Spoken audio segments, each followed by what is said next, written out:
Mastering reporting verbs with modal verbs. Hello, English learners. Today, we are delving into a fascinating corner of English grammar, reporting verbs in the context of modal verbs. This is a crucial topic for all who are keen on mastering reported speech. So, let's take the next step together in our language journey. Before we dive in, it's always a good idea to revisit the basics. Modal verbs are a small group of verbs that can be used only with other verbs.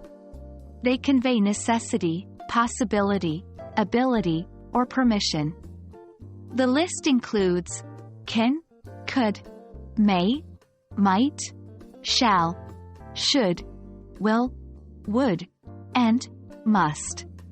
Reporting verbs, on the other hand, are used to report the words or actions of others. They include verbs like say, tell, ask, advise, suggest, etc. Combining these two types of verbs in reported speech can be a bit tricky, but don't worry, that's what we're here for. When using reported speech, remember that the tense of the original statement is often shifted back. This is also true for modal verbs.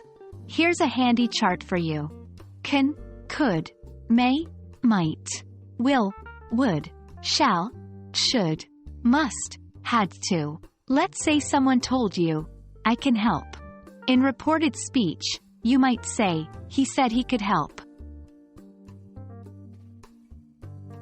Time for some practical examples. Keep in mind that the context of the original sentence is key to choosing the correct reporting verb. Here are some common instances. 1. Can, turning into could. You can leave now, he said.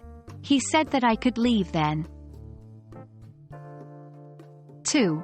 May, turning into might. I may visit the museum, she told us. She told us that she might visit the museum. 3. Will, turning into would. I will finish the task, he promised. He promised that he would finish the task.